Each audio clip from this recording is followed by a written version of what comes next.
Madame, Monsieur, bonsoir. Merci de nous rejoindre à la une de l'actualité.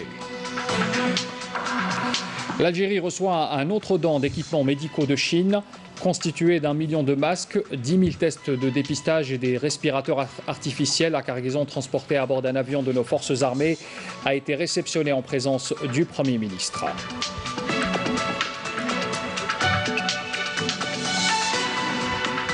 Un nouveau bilan du Covid-19 chez nous. 99 cas ont été confirmés durant ces dernières 24 heures. 1204 personnes sont déclarées guéries.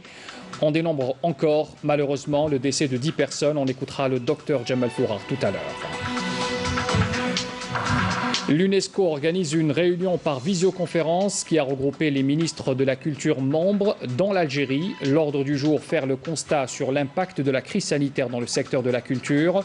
Pour en parler, Malika Bendouda, ministre de la Culture, est l'invité de ce 19h.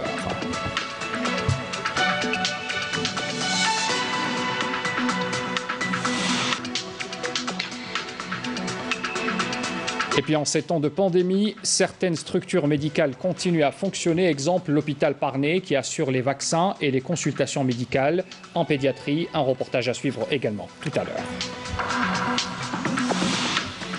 Bienvenue à tous. L'Algérie a donc reçu un autre don d'équipements médicaux de la Chine.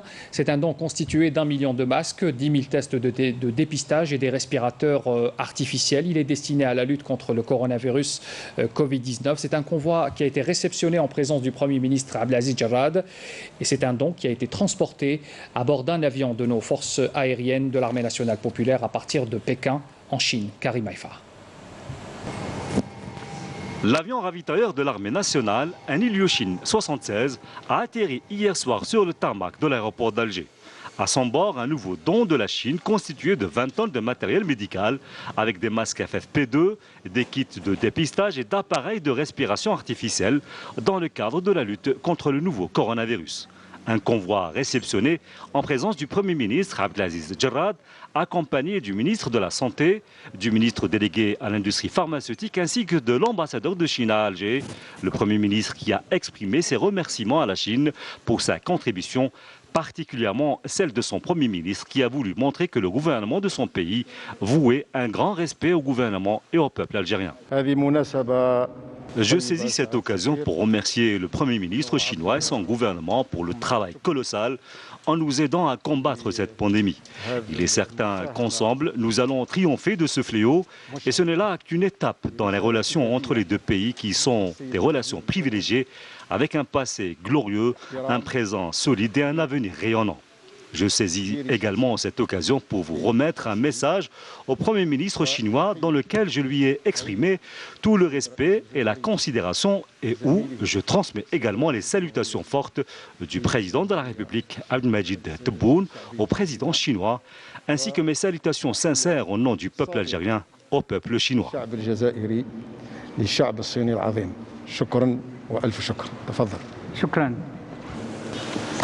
L'ambassadeur de Chine à Alger a souligné par ailleurs que l'Algérie et la Chine s'entraidaient constamment, relevant que les deux pays sont des partenaires fiables.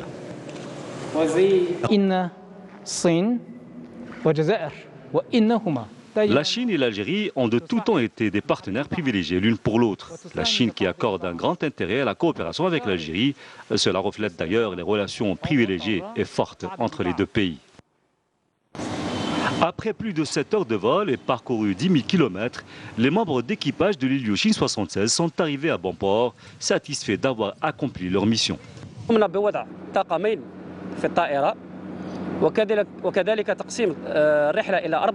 avons installé 2 équipages dans l'avion avec 4 escales, à savoir Alger-Kazan en Russie, Kazan-Pékin, puis retour vers l'Algérie par les mêmes escales.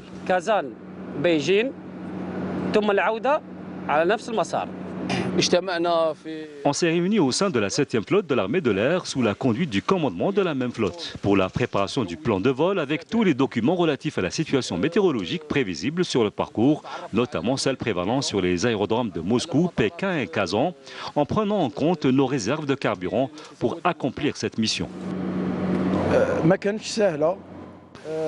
Ce vol n'était pas facile car il s'est déroulé dans des conditions extrêmes avec un vol long courrier qu'on devait faire en un minimum de temps possible. Une mission que l'armée algérienne, notamment l'armée de l'air, a l'habitude d'accomplir, surtout dans un contexte aussi difficile que celui que vit le pays actuellement, tous secteurs confondus. Le moral des troupes est au beau fixe, surtout que tout ce que nous faisons, c'est pour l'Algérie et les Algériens. Je lance un appel aux Algériens. Restons solidaires. Beaucoup d'entre nous travaillent et sont mobilisés nuit et jour pour combattre cette pandémie. Alors on demande aux Algériens juste une chose, respecter les mesures de confinement et les gestes barrières pour le bien de tous. Pour rappel, au début du mois de février dernier, l'Algérie avait envoyé un don de 500 000 masques, 20 000 lunettes de protection et 300 000 gants à la Chine, touchée alors par le coronavirus. Dans l'actualité aussi, le président du Conseil de la Nation par intérim, Salah Goudjil, a présidé aujourd'hui une réunion avec les bureaux du Conseil. La rencontre a été ensuite élargie aux présidents des groupes parlementaires afin d'étudier notamment le projet de loi contre la discrimination et le discours de haine qui a été donc initié par le ministre de la Justice.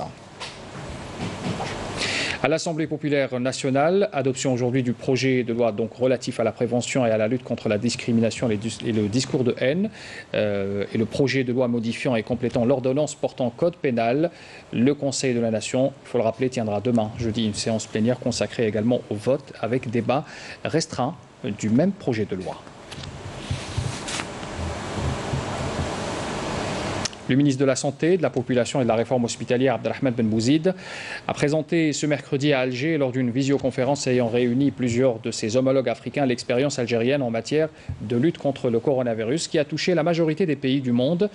La réunion présidée par la directrice du bureau régional Afrique de l'Organisation mondiale de la santé a permis à notre ministre d'évoquer les efforts faits par l'Algérie pour lutter contre cette pandémie, affirmant que la situation en Algérie est plus ou moins maîtrisée, selon ses dires. On en vient justement au bilan. Le bilan du Covid-19 chez nous, 99 nouveaux cas confirmés ces dernières 24 heures. La bonne nouvelle encore, c'est le chiffre des personnes guéries. Il évolue vite, de jour en jour. Jusqu'à l'heure, 1204 personnes sont déclarées guéries de la maladie, donc dans 52 ces dernières 24 heures. Malheureusement, on dénombre encore des décès, 10 pour être précis. Le bilan global des cas confirmés s'établit à 2910 personnes et celui des décès à 402. Voici des précisions du porte-parole du comité scientifique de suivi de l'évolution de la pandémie du coronavirus, le docteur Jamal Fourar. En Algérie, premièrement, concernant les cas confirmés, durant les 24 dernières heures, nous avons enregistré 99 nouveaux cas. 20 wilayas n'ont pas déclaré de cas durant les 24 dernières heures. 19 wilayas ont déclaré entre 1 et 3 cas. 8 wilayas ont déclaré 4 cas et plus. Il faut noter que Sétif, Adrar, Tiaret et Constantine ont notifié le plus de cas, et ce probablement en raison du manquement aux règles de confinement. Le total cumulé des cas confirmés est de 2910 cas répartis donc à travers 47 wilayas, et 71% des cas notifiés le sont dans 10 wilayas. Il est à noter que 59% des cas sont des personnes actives, âgées de 25 à 60 ans. Deuxièmement, concernant les décès, 10 nouveaux décès ont été enregistrés durant les 24 dernières heures, portant ainsi le nombre de cas cumulés de décès à 402. 64,2% des patients décédés sont âgés de 65 ans et plus. Le nombre total de malades guéris et qui ont quitté les établissements hospitaliers est de 1204, dont 52 au cours des 24 dernières heures. 4852 patients sont sous traitement dans le cadre du protocole thérapeutique, dont 1623 cas confirmés au laboratoire et 2904 à l'imagerie médicale. Il est à noter enfin que 28 patients sont actuellement hospitalisés en soins intensifs. En conclusion, la situation épidémiologique actuelle nécessite plus de vigilance, car tout manquement au principe de la prévention et des règles du confinement peut favoriser la propagation de l'épidémie. Réaction des Nations Unies qui salue les mesures courageuse prise par l'Algérie dans la lutte contre la propagation du coronavirus dès la déclaration des premiers cas de contamination, en optant notamment pour l'instauration du confinement total ou partiel sur tout le territoire national. Le système des Nations Unies en Algérie rend un vibrant hommage à tous ceux qui travaillent au péril de leur vie pour préserver les nôtres et salue également l'élan de solidarité et l'engagement de la société civile qui s'est spontanément mobilisée et organisée pour sensibiliser et assister les personnes en situation de vulnérabilité. C'est un élan de solidarité ancré dans l'ADN du peuple algérien, témoigne encore du degré de la conscience et de l'engagement collectif pour venir à bout de la crise sanitaire et de ses conséquences socio-économiques, relève encore ce communiqué de l'Organisation des Nations Unies. Des facilitations ont été introduites au niveau des procédures douanières pour alléger les opérations d'importation au niveau des ports et aéroports, des matières premières entrant dans la fabrication de médicaments et de matériel médical. Le ministre des Finances, Abdelrahman Raouia, était ce mercredi sur le terrain pour superviser cette opération. Nakhla Al-Arbi.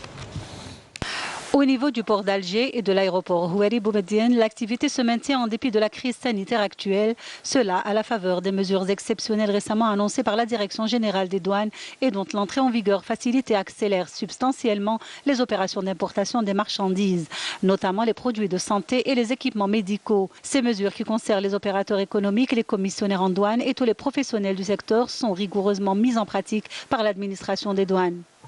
كم بارازات احنا في الماتيريال ميديكال ايوا يعني نديروا شغل فيزيت سطحيه ابري الانسبكتور فا ليكيدي سير بلاص باسكو كاين تعليمات كونسيرن هادو لي برودوي ميديكال هذاك صح هادو سي دي ماتيريال بور بيرفيزيون دونك كيخرجوا منا يروحوا ديريكتومون لي زوبيتو. Nous sommes venus voir dans quelles conditions travaillent les douaniers et les encourager, mais aussi voir dans quelles mesures nous pourrions les aider et par là même faciliter aux opérateurs économiques, notamment ceux œuvrant dans le secteur de l'industrie pharmaceutique et le matériel médical, les procédures douanières. Dans ce contexte difficile. والكثرة منهم في القطاع الصحي باش تكون يعني التسهيلات جاهزة. À propos de l'impact économique de la crise sanitaire qui a de facto fragilisé les entreprises économiques nationales, le ministre des Finances a promis de se réunir prochainement avec les chefs d'entreprise et les partenaires sociaux en vue de proposer des solutions palliatives. Je vais me réunir avec eux la semaine prochaine pour voir s'il y a moyen de les aider pour transcender cette étape. Nous ferons de notre mieux pour les aider à surmonter les écueils.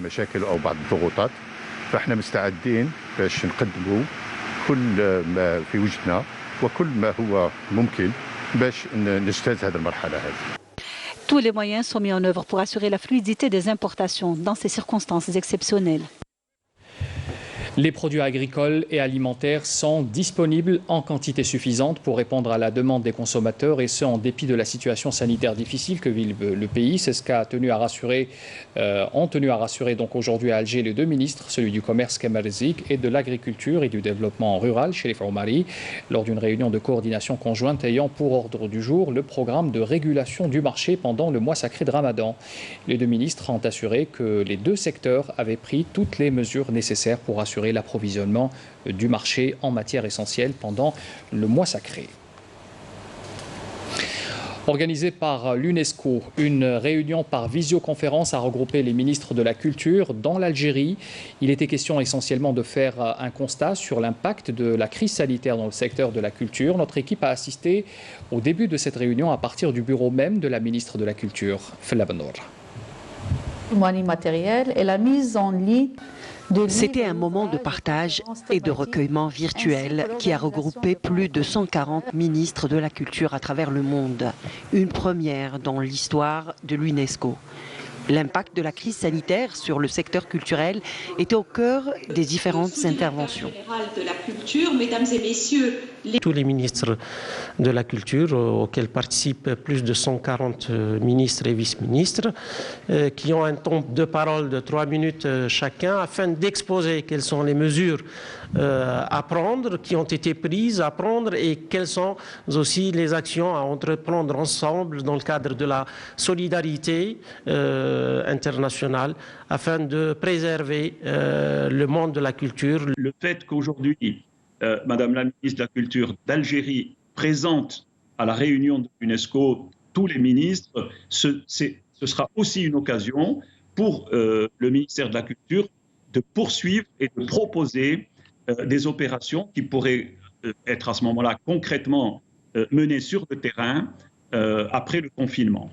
Cela dit, la fermeture de sites, l'annulation ou le report d'événements, pour ne citer que cela, autant de contraintes à l'accès à la culture, d'où la nécessité de trouver d'autres alternatives. Reste à définir les priorités de chaque pays. Comme vous avez dû le constater, il y a énormément de propositions par certains États membres et l'Algérie ne sera que partie prenante de l'ensemble des actions et des opérations qui seront envisagées à l'issue de ce forum. Je suis membre du Conseil de l'Ermitage et j'ai reçu du directeur général du musée de l'Ermitage, M. Piotrowski, un document dans lequel il montre que le musée est fermé, mais qu'il y a plus de visiteurs virtuels actuellement que de visiteurs réels pendant les périodes où il n'y avait pas cette épidémie.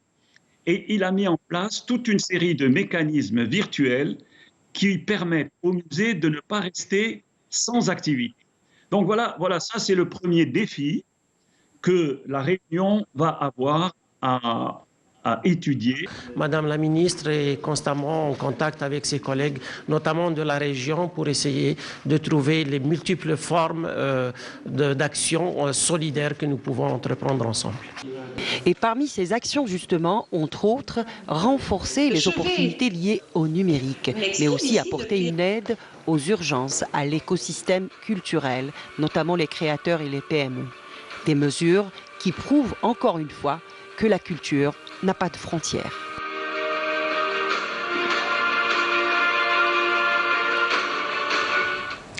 Malika Bendouda, ministre de la Culture et l'invité de ce 19h. Bonsoir à vous, madame. Bonsoir, merci. Merci d'avoir accepté d'abord notre invitation.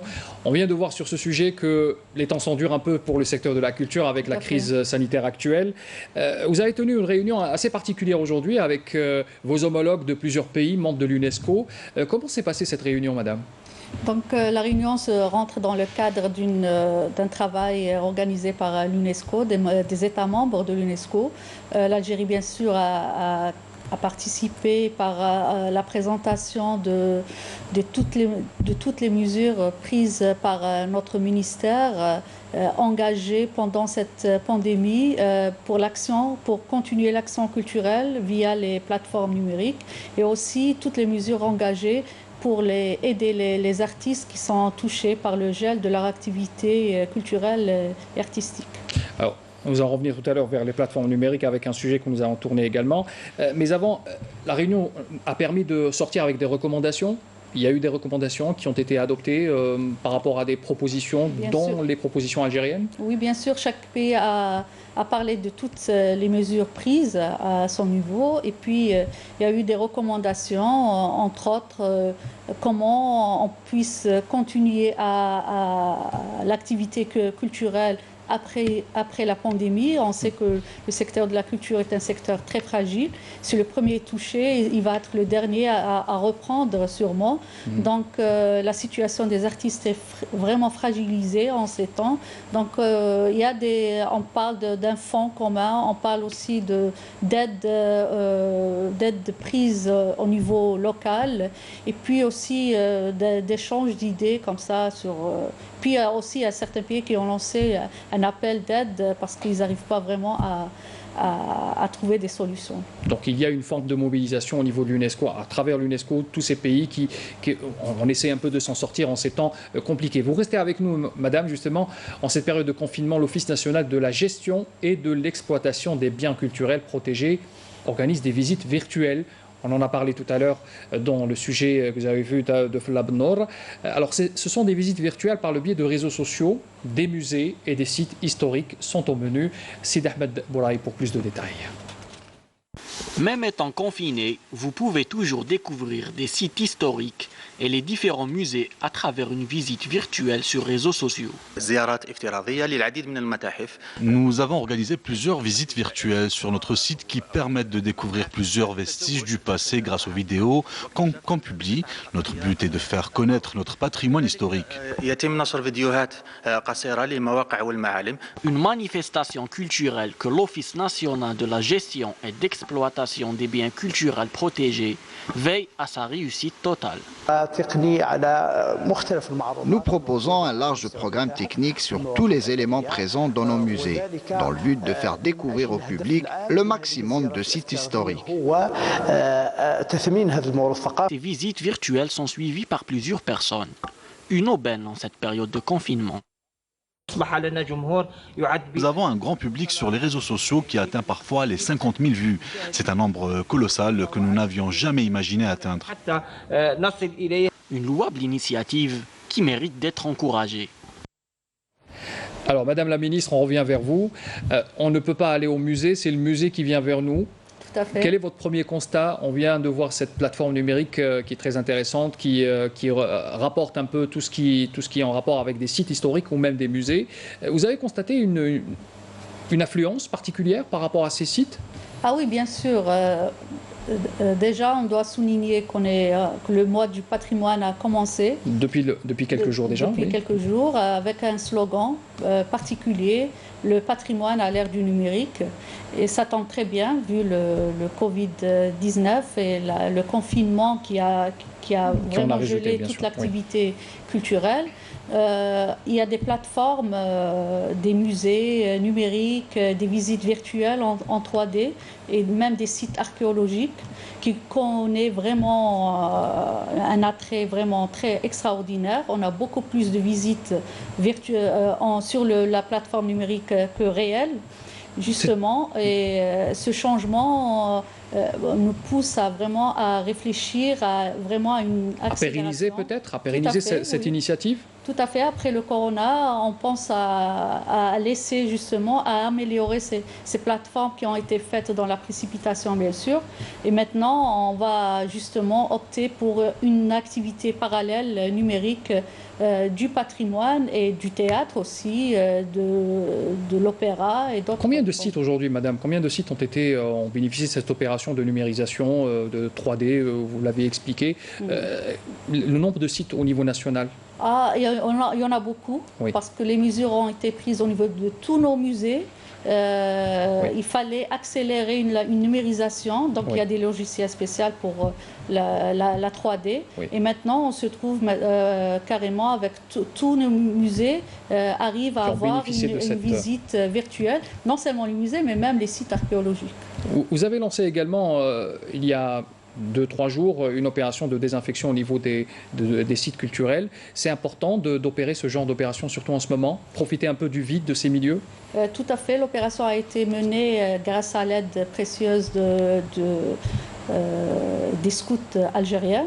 Et puis, comme vous l'avez si bien souligné, on profite de cette période pour désinfecter ces lieux et préparer l'après-coronavirus. Voilà, le Covid-19. Voilà. Merci beaucoup. Merci beaucoup. Merci d'avoir été avec nous d'abord et d'avoir répondu à nos questions. On vous souhaite bon courage. Merci. On souhaite beaucoup de courage aussi au secteur de la culture qui est très important, qu'il faut absolument encourager et préserver, merci. Surtout dans notre pays. Merci. Merci encore une fois. Alors, on continue ce journal pour vous parler cette fois des consultations médicales qui se poursuivent dans certaines structures, notamment dans certains CHU et EPSP. Exemple, l'hôpital Nafissa Hamoud ex-Parné qui assure les vaccins et les consultations médicales en pédiatrie également. Reportage Yannis Saïd Balkhassem.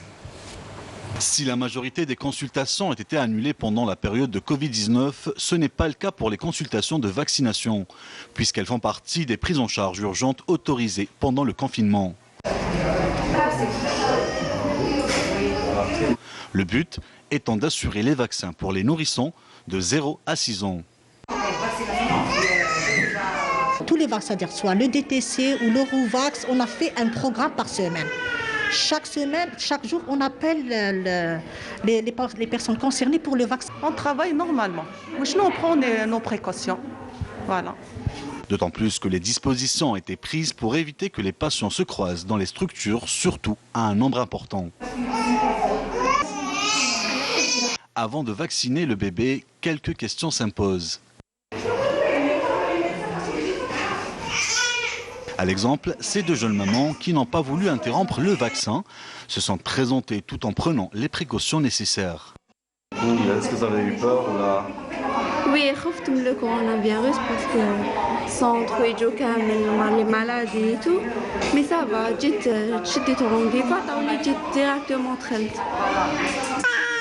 Non, la semaine passée, mon mari est venu prendre un rendez-vous, ou déjà le rendez-vous directement, où ils nous ont proposé aussi le numéro de téléphone, il y a par téléphone.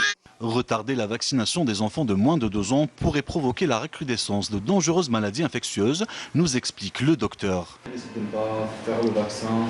Alors le risque de ne pas faire le vaccin, déjà on a une pandémie, donc nous avons d'autres épidémies. Donc ça fait pas longtemps déjà on a vécu l'épidémie de la rougeole.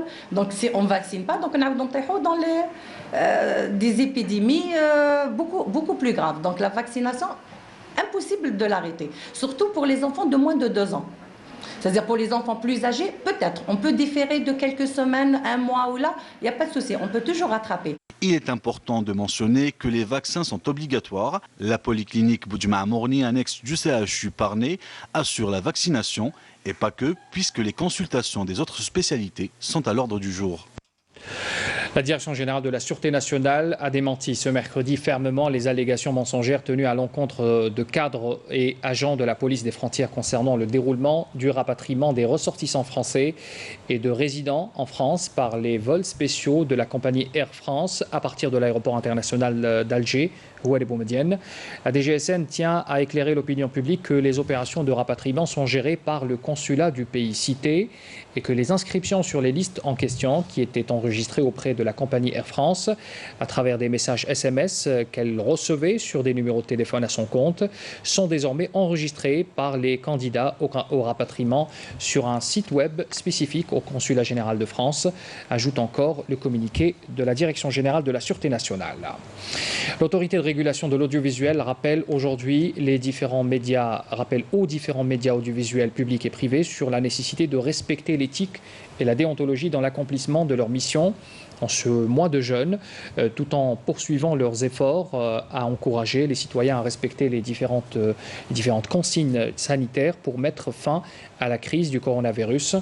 Le communiqué co-signé par le président de la RAF, Mohamed Louber, et le ministre de la Communication, porte-parole du gouvernement, Ammar Belhimer, à la veille du mois sacré de Ramadan, insiste sur l'importance pour les différents médias audiovisuels publics et privés de respecter donc cette éthique et déontologie dans l'accomplissement de leur mission en ce mois de Ramadan et faire preuve de professionnalisme, favorisant ainsi l'intérêt général qui prévaut sur l'intérêt personnel, conclut encore le communiqué. Vous êtes confinés, bien sûr, chez vous et vous suivez les programmes de la télévision publique. Sachez que la 6e chaîne satellitaire algérienne commencera à diffuser dès aujourd'hui ces programmes en haute définition, en HD. Ainsi, nos téléspectateurs sont invités à procéder à la recherche de la chaîne sur les nouvelles fréquences qui s'affichent en bas de votre écran. Donc, la 6e chaîne généraliste qui vient d'être lancée par le PTV. Le sport, on en parle également avec la gestion chaotique des clubs de football en Algérie qui a eu des répercussions au niveau international. La FIFA vient d'infliger au DRB Tajnant une interdiction de recrutement pour une durée de 3 périodes d'enregistrement consécutives pour n'avoir pas payé les arriérés d'un de ses anciens joueurs. D'autres clubs pourraient être à leur tour sanctionnés par l'instance internationale. Les détails avec Saïd Fellak. La mauvaise gestion des clubs de football en Algérie continue de faire des remous. La Fédération internationale de la discipline, FIFA, a décidé de sévir une nouvelle fois en sanctionnant le DRB Tajnant, formation pensionnaire de la Ligue 2, pour n'avoir pas payé les arriérés de son ancien joueur, l'international mauritanien Mohamed Abdellahi Soudani. L'instance internationale a infligé une interdiction de recrutement pour une durée maximale de 3 périodes d'enregistrement consécutives, tant qu'au niveau national qu'international. La commission du statut du joueur de la FIFA a constaté que l'attaquant mauritanien n'avait pas perçu ses arriérés, estimés à 3,5 milliards de centimes, malgré que le joueur ait communiqué au DRBT ses données bancaires. Tout en affirmant que cette décision est dorénavant effective, la FIFA a invité la Fédération algérienne de football à bien vouloir s'assurer de l'exécution de l'interdiction infligée au DRBT, qui sera levé dès que le montant sera payé. Au cas contraire, le club de Tajnant risquerait aussi 6 points de défalcation et une rétrogradation au palier inférieur. La FIFA qui a eu par le passé à sanctionner d'autres clubs algériens à l'image du MC Alger, l'Entente de Sétif, le MC La Alma et d'autres, a désormais dans le viseur le MOB de Béja et l'Olympique de Médéa qui devront respectivement payer 240 et 100 millions de centimes à leurs anciens joueurs Malik Touré et Dembélé sous peine de se voir interdit de recrutement à leur tour.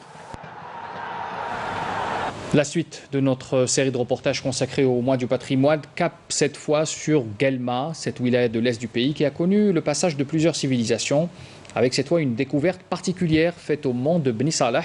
C'est une roche énigmatique qui a été révélée par les forestiers. C'est à découvrir dans ce reportage signé Siham Kenouch. Quiconque visite la région de Guelma tombera sous le charme de sa nature luxuriante. Oui, mais pas que.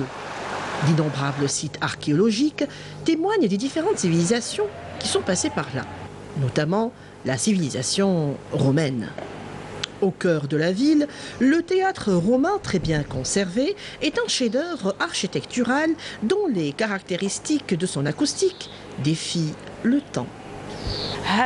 Ce théâtre remonte à la fin du IIe siècle. Il est construit d'une façon extraordinaire. Il est en demi-cercle avec un point au milieu. Il est très acoustique du moment que le juste milieu produit un écho. C'est asymétrique. Juste derrière le théâtre, un jardin pas tout à fait comme les autres. Un jardin archéologique qui abrite des stèles et des statues qui nous racontent des histoires d'un autre temps. Et puis, à une quarantaine de kilomètres de la ville, au cœur des montagnes de Beni Salah, une découverte récente très intéressante. Une pierre sculptée qui n'est pas encore été étudiée, ce sont les forestiers qui l'ont découvert. Il y a quelques semaines, nous avons découvert ce rocher sculpté. On ne sait pas exactement de quoi il s'agit. On sait qu'il y a une civilisation ancienne qui est passée par là. On espère que les spécialistes vont s'y intéresser.